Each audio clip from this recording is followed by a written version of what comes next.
मुकदमा दर्ज होने के बाद डंपर के मालिक उस्मान को गिरफ्तार कर लिया गया। लांडी रेलवे स्टेशन के करीब ट्रेन की जद में आकर बाप और कमसिन बच्चा जाँ बहक हुए।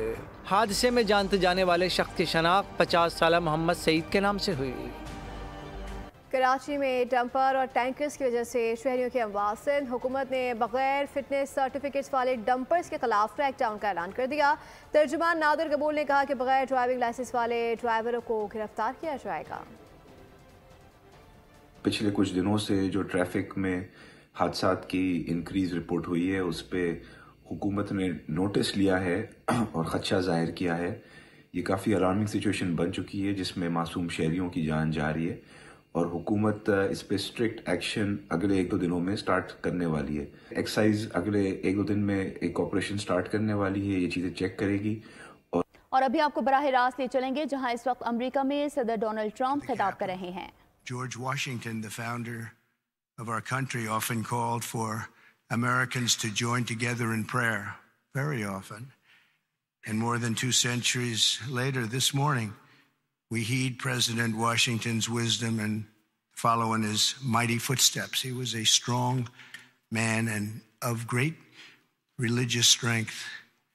The stories of legends like Washington, Winthrop, and Williams remind us that without faith in God, there would be no American story. Every citizen should be proud of this exceptional heritage. We have an unbelievable heritage, and we have to use that and make life better for everyone. That's why as we approach the 25th times 10 anniversary, think of that, 250 years we'll be celebrating next year of our country's founding. I have signed an executive order to resume the process of creating a new national park full of statues of the greatest Americans who ever lived. We're going to be honoring our heroes, honoring the greatest people from our country. We're not going to be tearing down, we're going to be building up. It will be called the National Garden of American Heroes. Some of you will be on that soon-to-be hallowed ground. Some of you, let's see, I can pick a few of you right now by looking. There's a couple of you right now I can see. Let's see. It's the president's sole opinion. And I've given myself a 25-year period. And then somebody else. By that time, it'll be very, very built up. No, it will be something very special. And I hope that Congress will fully fund this wonderfully unifying project at the first possible opportunity. It's not going to be a lot of money. It's going to be very important, however, so that more of our people can be inspired by the faith and courage of patriots like those who we honor in these halls. One of the incredible Americans whose memory my order will celebrate is also recognized with a statue in the Capitol representing the great state of North Carolina. And that's a man known who everybody loved, Reverend Billy Graham. He was something. My father used to take me to watch the Crusades. He would take me to Yankee Stadium. I remember it so well. I remember it more than I remember any Yankee game, and I've seen a lot of Yankee games. Can you believe it? And Billy didn't have a bat, so, you know, it was just pretty good. It was amazing. You'd have 60 or 70,000 people, and they loved him. They loved him. I saw him with Franklin. I don't know if Franklin's here. I just don't know, but I've gotten to know Franklin. He's done a great job with helping on tragedies and problems like in North Carolina, California. He's always the first one there. The work he does is, his father's very proud of him, I can tell you that. But Billy Graham was very special. One floor below us, Reverend Graham's statue stands with an open Bible. The page turned to a letter from the Apostle Paul, which reads, "Let us not grow weary of doing good, for in due season we will reap if we do not give up." Never give up. Never, ever give up. You can't. How about me? If I would have given up, I would not be here right now. Who the hell knows where I'd be? it might not be a good place. If it was up to the Democrats, it would not be a good place at all. Never, ever give up. There could be no better message for the leaders gathered here, and you are real leaders. And we must never give up, and we must never grow tired. We must never grow weary, and we always must practice good. As you know, last week, only a few miles from here, our nation witnessed a terrible tragedy when 67 people were killed in a horrible accident near Reagan Airport. As one nation, we take solace in the knowledge that their journey that night did not end in the icy waters of the Potomac, but in the warm embrace of a very loving God. None of us knows exactly when our time on earth will be over. You never know. A truth I confronted a few short months ago when there was an incident that was not fun. It was not a good thing. But God was watching me. The chances of me being here, my sons are shooters. They're really good shooters, Don and Eric.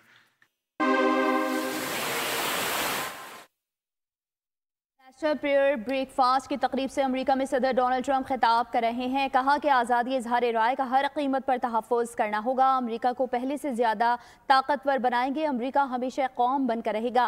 America का सुनहरी दौर शुरू हो चुका है। And if you know him, that's a lot. But he said there had to be somebody that saved you, and I think I know who it is. And he looked up and I said, "Whoa, Don, you've come a long way." He's a good guy, but my two sons just really couldn't believe it. Had I not turned that right turn just at that time, and the audience, 55,000 people standing this way, there was just a few people in the back on the bleachers. There was nobody over there except for my all-time favorite chart in history, a chart on immigration. Immigration saved my life, see? So we're going to be good for immigration, okay? But had I not made that turn, boom, and quickly, it was almost as though a deer bolted. You know, they say the only way you miss when you're a good shot is if it bolts. I bolted. I turned to the right to look at the chart, and I said, wow, what was that? What was that? So you never know, but God did that. I mean, it had to be. The chances of turning, there's no reason to turn to the right. You know, the chart is rarely brought down. I brought it down maybe 20%, and 20% of the time. And it's never on my right, it's always on my left. And it's always at the end of the speech, never the beginning of the speech. And if I was a little more than that 90-degree angle, it would be no good. And if I was a little less, it would be no good. It had to be perfect. The thing went right along the edge. It didn't affect my hair. Can you believe that? Might have touched it, but not where it counts. Not the skin part.